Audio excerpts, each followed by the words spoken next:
പിറ്റേന്ന് തന്നെ സിത്തു അമ്മുവിനെയും കൂട്ടി ഹോസ്പിറ്റലിലേക്ക് പോയിരുന്നു. അവരുടെ സംശയം സത്യമാകുന്ന വിധത്തിലായിരുന്നു അമ്മുവിൻ്റെ റിസൾട്ട്. അബേട്ടാ, അത് കണ്ടതും അവൾ കണ്ണുകൾ നിറച്ചുകൊണ്ട് അവൻ്റെ മുഖത്തേക്ക് നോക്കി വിളിച്ചു. അതിന് അവൻ അവളെ തൻ്റെ നെഞ്ചോട് ചേർത്ത് പിടിച്ച് അവളുടെ നെറ്റിയിൽ ചുണ്ടുകൾ ചേർത്തു. ഞാൻ തരുണിനെ അളിയനെ ഒന്ന് വിളിച്ചു പറയാം. നീ വീട്ടിൽ വിളിച്ച് പപ്പയും മമ്മിയെ അറിയിക്ക്.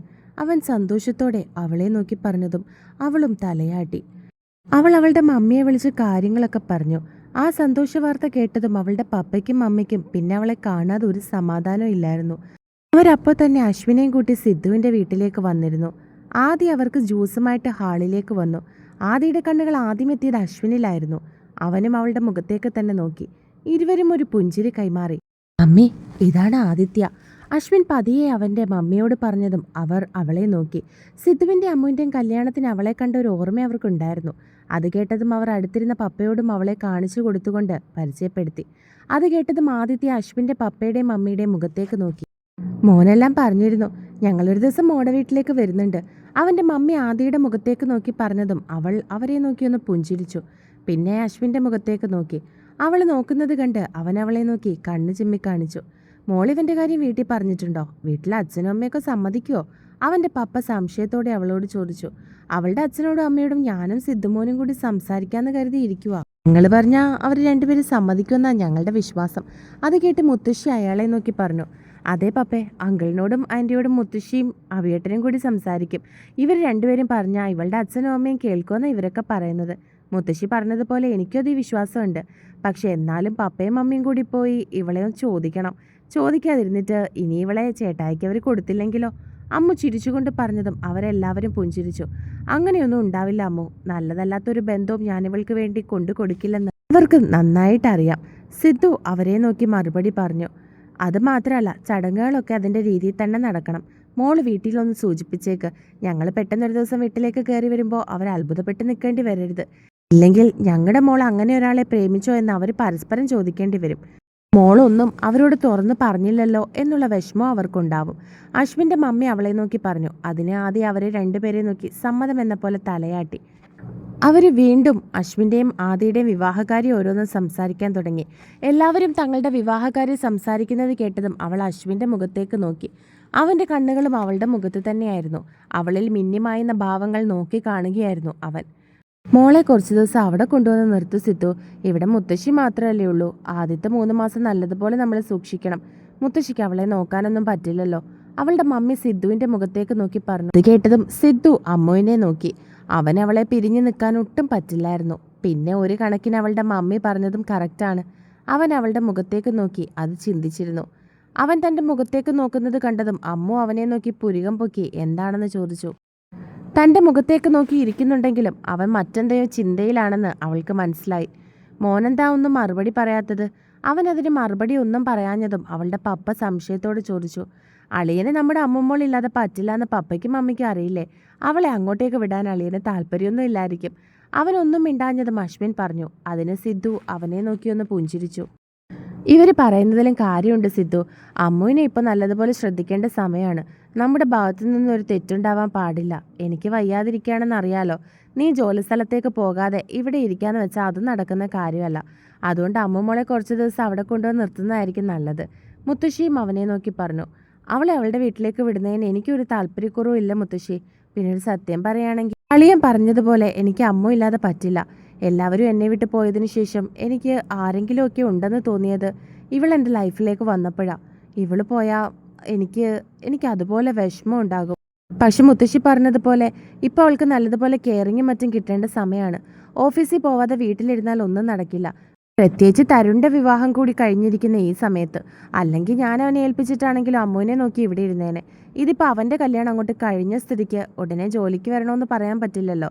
അത് ഞാൻ അവരോട് രണ്ടുപേരോടും ചെയ്യുന്ന വലിയൊരു ചതിയായിരിക്കും. മമ്മി പറഞ്ഞതുപോലെ അവൾ കുറച്ച് ദിവസം അവിടെ നിൽക്കട്ടെ. ഇപ്പം അവൾക്ക് പ്രത്യേകിച്ച് കുഴപ്പമൊന്നുമില്ലെന്നാണ് ഡോക്ടർ പറഞ്ഞിരിക്കുന്നത്. ആദ്യത്തെ ഒരു സ്കാനിങ്ങിന് കൊണ്ടുവന്നാൽ മതി. ഞാൻ വന്ന് അവളെ വിളിച്ചോളാം. സിദ്ധു അവരെ നോക്കി പറഞ്ഞു. എങ്കിൽ പിന്നെ ഡ്രസ്സൊക്കെ എടുത്തു വെക്കും മോളെ. നമുക്ക് കുറച്ച് ദിവസം നമ്മുടെ വീട്ടിൽ പോയി നിൽക്കാം.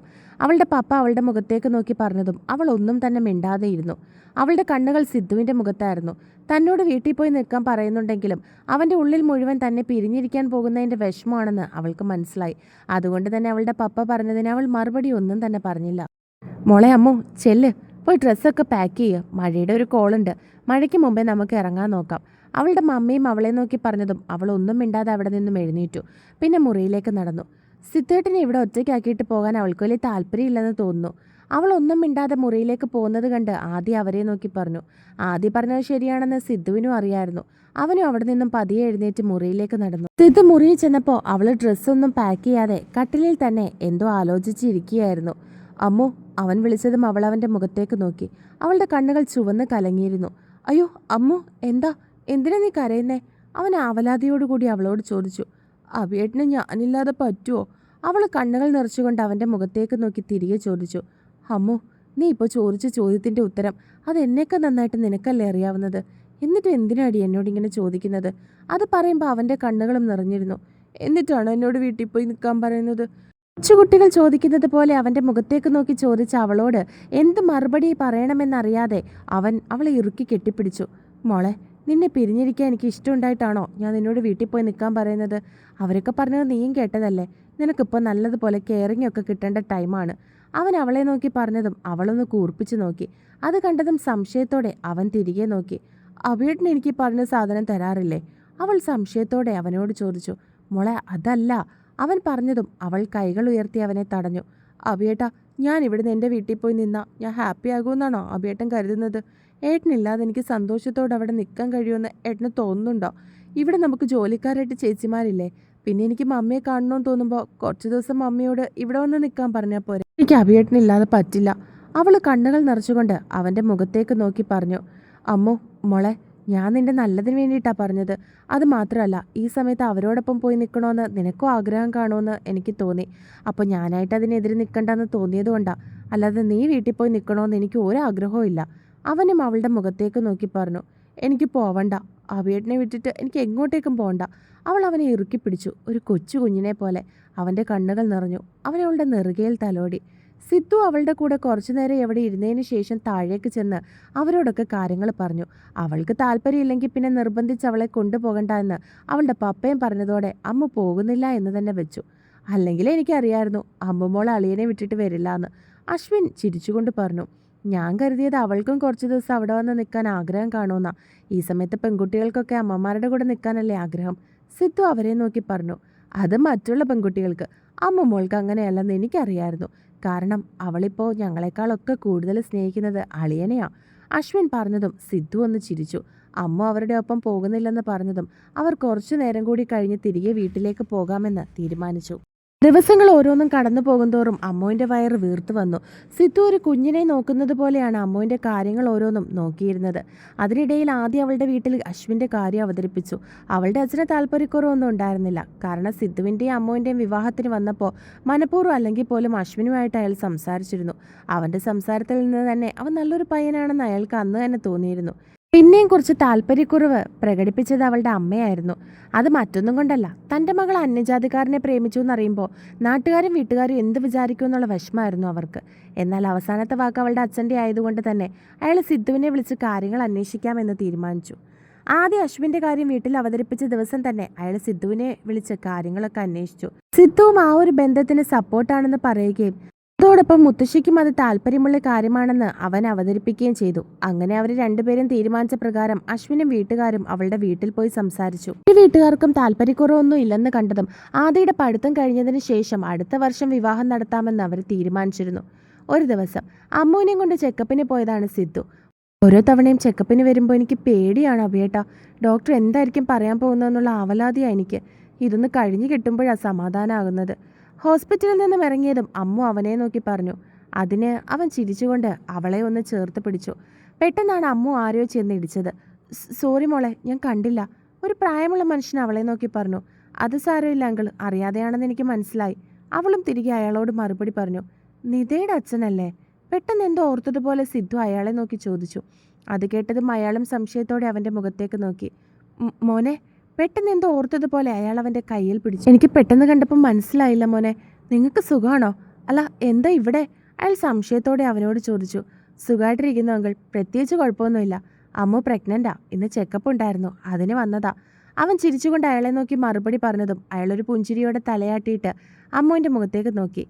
അമ്മു, ഇതാരാണെന്ന് മനസ്സിലായില്ലേ നിനക്ക്? അവൾ മിണ്ടാതെ നിൽക്കുന്നത് കണ്ടതും സിദ്ധു സംശയത്തോടെ അവളോട് ചോദിച്ചു, ഇപ്പം എനിക്ക് മനസ്സിലായി. ആദ്യം കണ്ടപ്പോൾ അച്ഛൻ എനിക്ക് മനസ്സിലായില്ല. അന്നത്തേക്കാൾ ഒരുപാട് ക്ഷീണിച്ചു പോയി. ഒരുപാട് നാളായില്ലേ കണ്ടിട്ട്. അല്ല, അച്ഛൻ എന്താ ഇവിടെ? ചേച്ചി സുഖമായിട്ടിരിക്കുന്നോ? അവൾ ചിരിയോടെ അയാളെ നോക്കി ചോദിച്ചു. അവൾ സുഖമായിട്ടിരിക്കുന്ന മോളെ. വീടിനടുത്തുള്ള ഒരു കമ്പനിയിൽ ജോലി കിട്ടി. അതുകൊണ്ട് മറ്റൊന്നും ആലോചിക്കാതെ പോകുന്നുണ്ട്. വീട്ടിൽ തനിയെ ഇരിക്കുമ്പോൾ ഓരോന്ന് ആലോചിച്ച് കരയും. പിന്നെ ഞങ്ങളും കരുതി ഇങ്ങനെയുള്ള എന്തിനേലും പോയാൽ അതിനെപ്പറ്റിയൊന്നും ആലോചിക്കില്ലല്ലോ എന്ന് അയാൾ അവരെ നോക്കി പറഞ്ഞു. ആ കുഞ്ഞ്? സിദ്ധു സംശയത്തോട് ചോദിച്ചു. 1 വയസ്സായി. ഇവിടെയുണ്ട്. ഇന്നലെ മുതൽ ഒരു പനിയുടെ കോള് പോലെ. നിതമോള് ലീവ് എടുക്കാനാവുന്നത് നോക്കിയതാ, പക്ഷെ കിട്ടിയില്ല. പിന്നെ ഞങ്ങൾ രണ്ടുപേരും ഉണ്ടല്ലോ, ഞങ്ങൾ ഹോസ്പിറ്റലിൽ കൊണ്ടുപോയിക്കോളാന്ന് പറഞ്ഞു. അയാൾ അവരെ നോക്കി മറുപടി പറഞ്ഞു. അബേട്ടാ, നമുക്ക് കുഞ്ഞിനെ ഒന്ന് കണ്ടിട്ട് പോവാം. അവൾ സിദ്ധുവിൻ്റെ മുഖത്തേക്ക് നോക്കി പറഞ്ഞതും അവൻ പുഞ്ചിരിയോടെ തലയാട്ടി. എവിടെയാ അച്ഛാ? അവൾ അയാളുടെ മുഖത്തേക്ക് നോക്കി ചോദിച്ചു. വാ മോളെ. അയാളെ വിളിച്ചതും അവരും അയാളുടെ ഒപ്പം ഹോസ്പിറ്റലിനകത്തേക്ക് കയറി. അവിടെ ഡോക്ടറിന്റെ റൂമിന്റെ മുൻപിൽ ഇരിക്കുകയായിരുന്നു നിതയുടെ മമ്മിയും അവരുടെ കയ്യിലിരിക്കുന്ന കുഞ്ഞും. അയാളും അവരും നിതയുടെ മമ്മിയുടെ അടുത്തേക്ക് ചെന്നു. തൻ്റെ അപ്പച്ചനെ കണ്ടതും അവൻ 2 കൈകളും നീട്ടി. അയാൾ അവനെ അവരുടെ കയ്യിൽ നിന്നും വാങ്ങി നെഞ്ചോട് ചേർത്തു. നിനക്ക് ഇവരെ മനസ്സിലായോ? ഇതാ സിദ്ധു അമ്മു. നിത പറഞ്ഞിട്ടില്ലേ? അയാൾ അവരെ ഓർമ്മപ്പെടുത്തി. അത് കേട്ടതും ഓർമ്മ വന്നതുപോലെ അവരെ രണ്ടുപേരെ നോക്കി പുഞ്ചിരിച്ചു. അവർ തിരികെ. എന്താ മോൻ്റെ പേര്? അമ്മ അവൻ്റെ കവളിൽ കൈവച്ചുകൊണ്ട് അയാളോട് ചോദിച്ചു. നിവീന്ന് വിളിക്കും. അയാൾ അവരെ നോക്കി മറുപടി നൽകി. സിദ്ധു അവനെ എടുക്കാനായി ഭാവിച്ചത് പനിക്കോളുകൊണ്ടോ എന്തോ അവൻ പോകാതെ വാശി കാണിക്കാൻ തുടങ്ങി. അങ്ങനെ ആരുടെ അടുത്തവൻ പോവില്ല. സിദ്ധുവിനെ നോക്കി അയാൾ മറുപടി പറഞ്ഞു. മോൾക്കിപ്പോൾ എത്ര മാസമായി? നിതയുടെ മമ്മി അവളെ നോക്കി സംശയത്തോട് ചോദിച്ചു. 8 മാസമായി. അവൾ ചെറിയ പുഞ്ചിരിയോടെ അവരെ നോക്കി മറുപടി നൽകി. റിനോഷിനെ പറ്റി എന്തെങ്കിലും വിവരം? സിദ്ധു സംശയത്തോടെ അവരോട് ചോദിച്ചു. ഇല്ല, അന്വേഷിച്ചില്ല എന്നുള്ളതാ സത്യം. അയാൾ അവരെ നോക്കി മറുപടി പറഞ്ഞതും അവരൊന്ന് മൂളി. അവൻ്റെ വീട്ടുകാരൊക്കെ വരാറുണ്ടോ? അന്ന് പപ്പയും മമ്മിയൊക്കെ ഹോസ്പിറ്റലിൽ വന്നില്ലേ? അവരും അവനെപ്പറ്റി ഒന്നും ചോദിക്കാറും പറയാറൊന്നുമില്ലേ? അവൻ സംശയത്തോടെ അയാളെ നോക്കി വീണ്ടും ചോദിച്ചു. വരും, ഇടയ്ക്കൊക്കെ. മോളെയും കുഞ്ഞിനെയും വലിയ കാര്യം അവർക്ക് രണ്ടുപേർക്കും. സ്വന്തം മോനേക്കാൾ അവർ പ്രാധാന്യം കൽപ്പിക്കുന്നത് നിതമോൾക്കും മോനും വേണ്ടിയാണ്. 2-3 മാസം കൂടുമ്പോൾ വരാറുണ്ട്. ഞങ്ങൾ അവനെപ്പറ്റി ഒന്നും അവരോട് ചോദിക്കാറില്ല. അവരും അതിനെപ്പറ്റി ഒന്നും സംസാരിക്കാറുമില്ല. അയാൾ മറുപടി പറഞ്ഞതും സിദ്ധു ഒന്ന് തലയാട്ടി. ചോദിക്കുന്നതുകൊണ്ട് അങ്കിളിനൊന്നും തോന്നരുത്. നിതയ്ക്കും മറ്റും മാരേജ് എന്തെങ്കിലും? അവൻ സംശയത്തോടെ അയാളെ നോക്കി ചോദിച്ചു. ഇല്ല മോനെ, സത്യം പറഞ്ഞാൽ ഞങ്ങൾ 2 വീട്ടുകാർക്കും താല്പര്യമുണ്ട്. പക്ഷെ മോള് സമ്മതിക്കില്ല. അവളിപ്പോൾ ജീവിക്കുന്നത് ഇവന് വേണ്ടിയിട്ടാ. ഞങ്ങളും. നിവിമോന് പപ്പയും മമ്മിയായിട്ട് അവൾ മാത്രം മതിയെന്നാണ് മോള് പറയുന്നത്. ഒരു 2ാനച്ഛനെ മോന് കൊടുക്കണ്ടാത്രേ. അതുമാത്രമല്ല, അവൾക്കിപ്പോൾ എല്ലാം പേടിയാ മോനെ. ഇനിയും ഒരു ജീവിതത്തെപ്പറ്റി അവൾ ചിന്തിക്കുന്നത് കൂടിയില്ല എന്നാണ് പറയുന്നത്. പിന്നെ ഞങ്ങൾ നിർബന്ധിക്കാൻ പോയില്ല. ജീവിക്കേണ്ടത് എൻ്റെ മോളല്ലേ. നിർബന്ധിച്ച് അവളെ കൊണ്ട് വിവാഹം കഴിപ്പിച്ചിട്ട് ഒരു തവണ കൂടി എൻ്റെ കുഞ്ഞിൻ്റെ കണ്ണുനീര് കാണാൻ ഞങ്ങൾക്ക് കഴിയില്ല. ഞങ്ങളുടെ അവസാനം വരെ ഇവരെ രണ്ടുപേരും ഞങ്ങൾ പൊന്നുപോലെ നോക്കും. അല്ലേടി? അയാൾ അവനെ നോക്കി പറഞ്ഞതിന് ശേഷം സ്വന്തം ഭാര്യയോട് ചോദിച്ചതും അവർ നിറ കണ്ണുകളോടെ തലയാട്ടി. അപ്പോഴേക്കും നിവിമോൻ്റെ പേര് അകത്തുനിന്നും വിളിച്ചിരുന്നു. ശരി മോനെ, ഡോക്ടറെ അടുത്തേക്ക് ചെല്ലട്ടെ. അത് കേട്ടതും അയാൾ സിദ്ധുവിൻ്റെ മുഖത്തേക്ക് നോക്കി പറഞ്ഞു. അതിന് സിദ്ധു അയാളെ നോക്കി തലയാട്ടി. അയാൾ കുഞ്ഞിനെയും കൊണ്ട് ഡോക്ടറുടെ മുറിക്കകത്തേക്ക് കയറാൻ തുടങ്ങി. അങ്കിൾ, അവൻ വിളിച്ചതും അയാൾ തിരിഞ്ഞു നോക്കി. അവൻ പോക്കറ്റിൽ നിന്നും അവൻ്റെ കാർഡ് എടുത്ത് അയാളുടെ കയ്യിൽ വെച്ചു കൊടുത്തു. എന്താവശ്യമുണ്ടെങ്കിൽ എന്നെ വിളിക്കണം. അവൻ അയാളെ നോക്കി പറഞ്ഞതും അയാളും തലയാട്ടി. അവർ ഡോക്ടറുടെ മുറിക്കകത്തേക്ക് കയറിയതും സിദ്ധു അമ്മുവിനെയും കൂട്ടി പുറത്തേക്ക് ഇറങ്ങി. കഷ്ടമാണ് അല്ലേ അബേട്ടാ? ഓരോരുത്തർക്കും ഓരോരോ ജീവിതമാണ്. അവൾ അവൻ്റെ മുഖത്തേക്ക് നോക്കി പറഞ്ഞു. ജീവിതം അങ്ങനെയാമ്മോ. എല്ലാം തികഞ്ഞവരായിട്ട് ആരും ഈ ഭൂമിയിലില്ല. എല്ലാവർക്കും ഓരോരോ വിഷമമാണ്. നമുക്ക് തോന്നും നമ്മുടെ വിഷമമാണ് ഏറ്റവും വലുതെന്ന്. പക്ഷെ ചുറ്റിനൊന്ന് നോക്കിയാൽ കാണാം നമ്മളെക്കാൾ വേദന അനുഭവിക്കുന്ന ചിലരെ. അത് കാണുമ്പോൾ നമുക്ക് മനസ്സിലാവും നമ്മുടെ വേദനയൊന്നും അല്ലായിരുന്നു എന്ന്. അവൻ കോ ഡ്രൈവർ സീറ്റ് തുറന്ന് അതിനകത്തേക്ക് കയറ്റുന്നതിനിടയിൽ പറഞ്ഞതും അവളത് ശരിയാണെന്നുള്ള അർത്ഥത്തിൽ തലയാട്ടി. 4 വർഷങ്ങൾക്ക് ശേഷം പല ബിസിനസ്സിൽ നിന്നുള്ള ആൾക്കാർ കൂടിയിരിക്കുന്ന വലിയൊരു റിസോർട്ട് ഓഡിറ്റോറിയം, മുൻനിരയിലിരിക്കുന്ന വലിയ വലിയ ബിസിനസ് ഉടമകൾ, സ്റ്റേജിൽ ആങ്കറായി നിൽക്കുന്ന ഗൗണിട്ട് സുന്ദരിയായ ഒരു പെൺകുട്ടി. Next award best young business man of the year. അവൾ ചിരിച്ചുകൊണ്ട് പറഞ്ഞതും എല്ലാവരുടെയും കണ്ണുകൾ ഒരുവനിലേക്ക് മാത്രം നീണ്ടു. അവൻ ചിരിയോടെ തന്നെ സ്റ്റേജിലേക്ക് നോക്കിയിരുന്നു. And the award goes to Siddhabhishek, CEO of Varma groups. ആ പെൺകുട്ടി പറഞ്ഞതും അവൻ തൻ്റെ സീറ്റിൽ നിന്നും ഒരു ചിരിയോടെ എഴുന്നേറ്റു. പിന്നെ തൻ്റെ തൊട്ടടുത്തുള്ള സീറ്റിൽ ഇരിക്കുന്നവളെ നോക്കി. അവളും പുഞ്ചിരിയോടെ അവൻ്റെ മുഖത്തേക്ക് നോക്കിയതും അവൻ്റെ കൈ പിടിക്കാനെന്നുള്ള രീതിയിൽ അവൻ അവൻ്റെ കൈ അവൾക്ക് നേരെ നീട്ടി. അവൾ വേണ്ട എന്നുള്ള അർത്ഥത്തിൽ അവനെ നോക്കി തലയാട്ടി. പ്ലീസ് മാം. പെട്ടെന്ന് സ്റ്റേജിൽ നിൽക്കുന്ന പെൺകുട്ടി മൈക്കിൽ കൂടി അവളെ നോക്കി പറഞ്ഞു. അവൾ ദയനീയമായി അവൻ്റെ മുഖത്തേക്ക് നോക്കി. അവൻ ഉടനെ കുനിഞ്ഞ് അവളുടെ മടിയിൽ ഒരു വെള്ള ഫ്രോക്കിൽ മാലാക കുഞ്ഞിനെ പോലെ ഇരിക്കുന്നവളെ പൊക്കിയെടുത്തു. ഡാഡി. അവൾ തൻ്റെ കുഞ്ഞു പല്ല് കാട്ടി ചിരിച്ചുകൊണ്ട് അവനെ വിളിച്ചു. ഡാഡിയുടെ പൊന്നിനെ കൊണ്ടുപോവാട്ടോ. അവൻ അവളെ തൻ്റെ നെഞ്ചോട് ചേർത്ത് പിടിച്ചുകൊണ്ട് പറഞ്ഞു. അവൻ വീണ്ടും അവളുടെ മുഖത്തേക്ക് നോക്കി, തൻ്റെ ഒപ്പം വരാനെന്ന ഭാവേന തന്നെ. ആത്മീയ മാം, പ്ലീസ് കം ഓൺ സ്റ്റേജ്. ആ കുട്ടി വീണ്ടും പറഞ്ഞതും അമ്മു അവിടെ നിന്നും എഴുന്നേറ്റു. ഒരു റെഡ് കളർ സാരിയാണ് വേഷം. മുടി വെറുതെ അഴിച്ചിട്ടിരിക്കുകയാണ്. കഴുത്തിൽ താലിയും നെറ്റിയിൽ സിന്ദൂരവും ചെറുതായിട്ട് തൊട്ടിട്ടുണ്ട്. ഇരു കയ്യിലും ഒരു ചെറിയ വള മാത്രം. കാതില് കുഞ്ഞൊരു കമ്മലും. കണ്ണുകൾ എഴുതി പൊട്ട് തൊട്ടിട്ടുണ്ട്. അവൻ അവളുടെ കയ്യിൽ പിടിച്ചതും ഇരുവരും പരസ്പരം നോക്കി പുഞ്ചിരിച്ചു. അവൻ അവളെയും കൂട്ടി സ്റ്റേജിലേക്ക് ചെന്നു. കുഞ്ഞിനെ അമ്മുവിൻ്റെ കയ്യിലേക്ക് കൊടുത്തതിന് ശേഷം അവൻ അവാർഡ് കൊടുക്കാൻ വന്ന ആളിൽ നിന്നും ആ മൊമെൻറ്റോ ഏറ്റുവാങ്ങി. സിദ്ധു സർ, 2 വാക്ക്. ആ പെൺകുട്ടി അവൻ്റെ കൈകളിലേക്ക് മയക്ക് കൊടുത്തതിന് ശേഷം പറഞ്ഞതും അവനൊരു പുഞ്ചിരിയോട് കൂടി വാങ്ങി. ഈ ഒരു അവസരത്തിൽ എന്താ പറയേണ്ടതെന്ന് എനിക്കറിയില്ല. ഇതിൻ്റെ ഫസ്റ്റ് അവാർഡാണ്. ഞാൻ ഒരുപാട് ആഗ്രഹിച്ചിരുന്ന നിമിഷം. അവൻ ആ മൊമെൻറ്റ് പൊക്കി കാണിച്ചുകൊണ്ട് പറഞ്ഞു. അമ്മ ഒരു ചിരിയോടെ അവനെ തന്നെ നോക്കി. ഇവിടെ ഇരിക്കുന്ന പലർക്കും അറിയായിരിക്കും, വർമ്മ ഗ്രൂപ്പ്സിൻ്റെ ഫൗണ്ടറായ എൻ്റെ അച്ഛൻ വർമ്മയുടെ ഒരു ചെറിയ ബിസിനസ് ആയിരുന്നു ഇത്. ആരും അറിയപ്പെടാതിരുന്ന ആ സ്ഥാപനം എൻ്റെ അച്ഛൻ്റെ മരണശേഷമാണ് എൻ്റെ കൈകളിൽ കിട്ടുന്നത്. അന്ന് മൗണ്ട് കാർമൽ കോളേജിൽ നിന്നും MBA കഴിഞ്ഞിറങ്ങിയ എൻ്റെ കൈകളിലേക്ക് ആ ചെറിയൊരു ബിസിനസ് നൽകിയിട്ട് എൻ്റെ അച്ഛൻ പോയി. കൂടെ എൻ്റെ അമ്മയും. വീണ്ടും വീണ്ടും പറഞ്ഞ് ബോറടിപ്പിക്കുന്നത് ശരിയല്ല. എൻ്റെ ലൈഫ് എല്ലാവർക്കും അറിയായിരിക്കും. എൻ്റെ പെങ്ങളുടെ മരണവും അച്ഛനും അമ്മയും ഒക്കെ എന്നെ തനിച്ചാക്കി പോയതും പല ഇൻ്റർവ്യൂസിലും ഞാൻ പറഞ്ഞിട്ടുണ്ട്. ഇവിടെ ഒന്നുമില്ലായ്മയിൽ നിന്നും ഞാനിന്ന് ഇവിടെ ഇത്രയും വലിയ ആൾക്കാരുടെ മുൻപിൽ വന്ന് നിൽക്കണമെങ്കിൽ അതിന് പിന്നിൽ ഞാൻ അനുഭവിച്ച സ്ട്രഗിൾ അത് എത്രത്തോളം ആണെന്ന് ഇവിടെ പലർക്കും അറിയാം. പല ഘട്ടത്തിലും എന്നെ സഹായിച്ച ഒരുപാട് ആളുകൾ ഇന്നിതിൻ്റെ മുൻനിരയിൽ ഇരിപ്പുണ്ട്. അവരുടെയൊക്കെ മുൻപിൽ വെച്ച് ഇന്ന് ഈ അവാർഡ് ഏറ്റുവാങ്ങാൻ പറ്റിയതിൽ എനിക്ക് ഒരുപാട് സന്തോഷവും അഭിമാനവും ഉണ്ട്. ഇന്ന് എൻ്റെ ബാക്ക് ബോണായിട്ട് കൂടെ നിൽക്കാൻ ഒരാൾ മാത്രമേ ഉള്ളൂ ഈ ഭൂമിയിൽ. അത് എൻ്റെ വൈഫാണ്, ആത്മീയ സിദ്ധാഭിഷേക്, എൻ്റെ അമ്മു. യാദൃശികമായിട്ട് കടന്നു വന്നതല്ല അമ്മു എൻ്റെ ലൈഫിലേക്ക്. ഞാനാണ് ഇവളെ കണ്ടെത്തിയത്, എൻ്റെ ലൈഫിലേക്ക് കൂട്ടിക്കൊണ്ടു വന്നത്. അതിന് പിന്നിൽ ഞങ്ങൾക്ക് മാത്രമായിട്ട് അറിയാവുന്ന ചില സത്യങ്ങളുണ്ട്. അതൊക്കെ പേഴ്സണൽ ആയതുകൊണ്ട് ഒന്നും ഞാനിവിടെ പറയുന്നില്ല.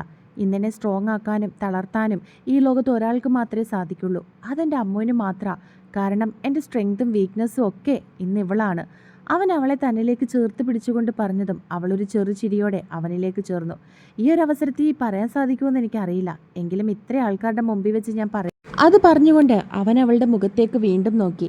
അവളും അവൻ എന്താ പറയാൻ പോകുന്നത് എന്നുള്ള ആകാംക്ഷയോടെ അവനെ നോക്കി. താങ്ക് യു അമ്മോ for coming into my life, for supporting me in every worse situations, understanding my positive and negative side equally. അവൻ പറഞ്ഞുകൊണ്ട് അവളുടെ നെറ്റിയിൽ ചുണ്ടുകൾ ചേർത്തതും കയ്യടികൾ ഉയർന്നു കേട്ടു. ഡാഡി, എഞ്ചും. അവൾ പറഞ്ഞതും സിദ്ധു അവളുടെ കയ്യിൽ നിന്നും കുഞ്ഞിനെ വാങ്ങി അവളുടെ കവളിൽ ഉമ്മ കൊടുത്തു. Hi baby. ആങ്കറിങ് ചെയ്യുന്ന പെൺകുട്ടി കുഞ്ഞിനെ നോക്കി പറഞ്ഞതും സിദ്ധു ചിരിയോടെ അവൻ്റെ കയ്യിൽ ഇരുന്നിരുന്ന മൈക്ക് കുഞ്ഞിൻ്റെ ചുണ്ടിൻ്റെ അടുത്തേക്ക് അടുപ്പിച്ചു. സേ ഹായ് ഇസ, അമ്മ പതിയെ അവളോട് പറഞ്ഞു. ഹായ്. അവൾ മൈക്കിൽ കൂടി ആ പെൺകുട്ടിയെ നോക്കി പറഞ്ഞു. What's your name baby? ആ പെൺകുട്ടി ചിരിച്ചുകൊണ്ട് കുഞ്ഞിനോട് ചോദിച്ചു.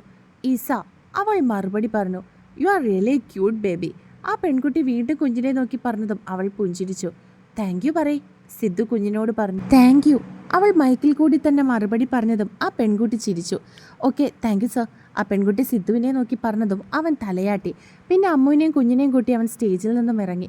അവാർഡ് കിട്ടിയതിൻ്റെ ഫംഗ്ഷൻ പിറ്റേന്ന് തന്നെ അവൻ്റെ വീട്ടിൽ വെച്ച് നടത്താൻ തീരുമാനിച്ചു. അതിൻ്റെ ഭാഗമായിട്ട് അമ്മുവിൻ്റെ വീട്ടിൽ നിന്നും എല്ലാവരും വന്നിട്ടുണ്ടായിരുന്നു. കൂടാതെ തരുണിൻ്റെ വീട്ടുകാരും സോനയുടെ വീട്ടുകാരും എല്ലാവരും അവിടെ വന്നിരുന്നു.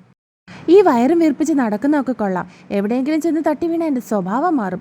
വയറും വീർപ്പിച്ച് തൻ്റെ അടുത്ത് നിൽക്കുന്ന ആദ്യ കണ്ണുരുട്ടി നോക്കിക്കൊണ്ട് അശ്വിൻ പറഞ്ഞു. ഓ, അല്ലെങ്കിൽ ഈയിടെയായിട്ട് ഞാൻ ശ്രദ്ധിക്കുന്നുണ്ട്. ഏട്ടൻ എൻ്റെ കാര്യത്തേക്കാൾ വലുതാ എൻ്റെ വയറ്റിലുള്ള നമ്മുടെ കുഞ്ഞിനെ. ഞാൻ വീണാലും കുഴപ്പമൊന്നുമില്ല, കുഞ്ഞിനൊന്നും പറ്റരുതെന്നാ എപ്പോഴും ഏട്ടൻ പറയുന്നത്. അവൾ മുഖം വീർപ്പിച്ച് വെച്ചുകൊണ്ട് അവനോട് പരിഭവം പോലെ പറഞ്ഞു. എന്താണ് ഇവളുടെ മുഖം ഇങ്ങനെ വീർത്തിരിക്കുന്നത്? രണ്ടും കൂടി ഉടക്കാണോ? അങ്ങോട്ടേക്ക് വന്ന തരുൺ ചിരിച്ചുകൊണ്ട് അവനെ നോക്കി ചോദിച്ചു. ഇവക്ക് കുശുമ്പാ തരണേ. ഞാൻ ഇവളേക്കാൾ കൂടുതൽ കുഞ്ഞിനെ സ്നേഹിക്കും എന്നുള്ള പേടിയാണ് ഇവൾക്ക്. ഇവൾ തട്ടി വീഴണ്ടെന്ന് കരുതിയിട്ടാണ് ഞാൻ പറഞ്ഞത് സൂക്ഷിച്ച് നടക്കണമെന്ന്. അപ്പതേ ഇവൾ പറയുന്നത് കേട്ടില്ലേ? അവൾ വീഴുന്നത് കൊണ്ടല്ല, കുഞ്ഞിനെന്തെങ്കിലും സംഭവിക്കുമെന്നുള്ള പേടി കൊണ്ടാണ് ഞാൻ അങ്ങനെ പറയുന്നതെന്ന് പോലും. ഈ കണക്കിന് എനിക്ക് എൻ്റെ കുഞ്ഞിനൊന്ന് സ്നേഹിക്കാൻ പോലും കഴിയില്ലല്ലോ. അശ്വിൻ അവളെ ഒന്ന് പാളി നോക്കിക്കൊണ്ട് പറഞ്ഞു. അപ്പോഴും അവൾ വയറ് വീർപ്പിച്ച് നിൽക്കുന്നതിനോടൊപ്പം മുഖവും വീർപ്പിച്ച് നിൽക്കുകയായിരുന്നു. അല്ല, നീ ഒറ്റയ്ക്കാണോ വന്നത്? സോനെ മോളെയും കൂട്ടിക്കൊണ്ടുവന്നില്ലേ? അശ്വിൻ സംശയത്തോടെ അവനോട് ചോദിച്ചു. ഉണ്ട്, മോള് ദേ നിൽക്കുന്നു. അവൾക്ക് പിന്നെ ഇസയെ കിട്ടിക്കഴിഞ്ഞാൽ വേറെ ആരെയും വേണ്ടല്ലോ. ഇഷമോളെ. അവൻ ചിരിച്ചു പറഞ്ഞതിന് ശേഷം കളിച്ചുകൊണ്ടിരുന്ന 3 വയസ്സുകാരിയെ നോക്കി വിളിച്ചു. അത് കേട്ടതും അവർ രണ്ടുപേരും തിരിഞ്ഞ് തരുണിനെ നോക്കി. ഇസ ഒരു ബ്ലൂ കളർ ഫ്രോക്കായിരുന്നു വേഷം. തലയിൽ അതേ കളർ തന്നെ ബോ വെച്ചിട്ടുണ്ട്. കാതിൽ കുഞ്ഞു കമ്മലും കഴുത്തിലൊരു കുഞ്ഞു മാലയും, ഇരു കൈകളിലും ആ കളർ തന്നെ വളയുമുണ്ട്. ഇഷ ആണെങ്കിൽ ഇസയുടെ അതേ പാറ്റേൺ വരുന്ന ഫ്രോക്കിൻ്റെ റെഡ് കളറായിരുന്നു ഇട്ടിരുന്നത്. അവൾക്കും അതേ കളർ ബോയും മാലയും വളയൊക്കെ ഉണ്ട്. തരുൺ ചിരിയോടെ അവരുടെ അടുത്തേക്ക് ചെന്നു. ഇഷയെ എടുത്തിട്ട് ഇസയുടെ കയ്യിൽ പിടിച്ചുകൊണ്ട് അശ്വിൻ്റെ അടുത്തേക്ക് ചെന്നതും അശ്വിൻ ഇസയെ പൊക്കിയെടുത്തു. അതെ, വെള്ളം വെള്ളം. അപ്പോഴേക്കും ഒരു ട്രേയിൽ ജ്യൂസുമായിട്ട് സോന അങ്ങോട്ടേക്ക് വന്നിരുന്നു. ഇതെന്താടി റെയിൽവേ സ്റ്റേഷനിൽ ചായ വിളിക്കുന്ന പോലെ? അശ്വിൻ അവളെ കളിയാക്കി. എങ്ങനെ വിളിച്ചാലും വെള്ളം കിട്ടിയാൽ പോരെ അശ്വിനേട്ടാ? അവൾ ചിരിച്ചുകൊണ്ട് അവരെ നോക്കി പറഞ്ഞു. അല്ല, ഈ സിദ്ധു അമ്മു എവിടെ പോയി? എല്ലാവരും വെയിറ്റ് ചെയ്യാൻ തുടങ്ങിയിട്ട് എത്ര നേരമായെന്നറിയോ? ഞാൻ പോയി നോക്കിയിട്ട് വരട്ടെ, നിങ്ങൾ വെള്ളം എടുക്ക്. അവൾ അവർക്ക് നേരെ ആ ജ്യൂസ് നീട്ടിക്കൊണ്ട് പറഞ്ഞു. അവൻ ഇവിടെ ആഘോഷിക്കുന്നതിന് മുമ്പേ ഭാര്യയായിട്ട് അവിടെ ആഘോഷിക്കുകയായിരിക്കും. തരുൺ അവരെ രണ്ടുപേരെയും കളിയാക്കി. ഈ നേരത്തോ? ആദ്യ സംശയത്തോട് ചോദിച്ചു. അതിന് നേരവും കാലമൊക്കെ ഉണ്ടോ? തരുൺ വീണ്ടും പറഞ്ഞതും അവർ 3 പേരും ചിരിച്ചു. അവൾ ചെറിയൊരു പിടച്ചിലൂടെ അവനെ തന്നിലേക്ക് ചേർത്ത് പിടിച്ചു. അമ്മോ, അവൻ പതിയെ വിളിച്ചതും അവളൊന്ന് മൂളി. അവൻ്റെ മുഖം അവളുടെ കഴുത്തിടുക്കിലേക്ക് നീണ്ടു. അവിയേട്ടാ, അവൾ വെപ്രാളത്തോടെ വിളിച്ചു. ഇരുവരുടെയും ശരീരം വിയർത്തു. പരസ്പരം അറിയാൻ വെമ്പൽ കൊണ്ടു. ഒടുവിൽ അവൻ അവളെ ഒരിക്കൽ കൂടി സ്വന്തമാക്കിയപ്പോൾ അവളുടെ കണ്ണുകൾ മുകളിലേക്ക് മലച്ചുപോയി. കൈകൾ അവൻ്റെ നഗ്നത തീർത്ത പുറത്ത് അമർന്നിരുന്നു.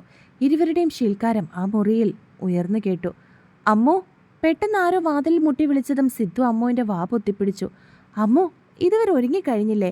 എല്ലാവരും നിങ്ങളെ രണ്ടുപേരും കാത്തു നിൽക്കുക, പെട്ടെന്ന് വാ. അത്രയും പറഞ്ഞിട്ട് സോന അവിടെ നിന്നും പോയി.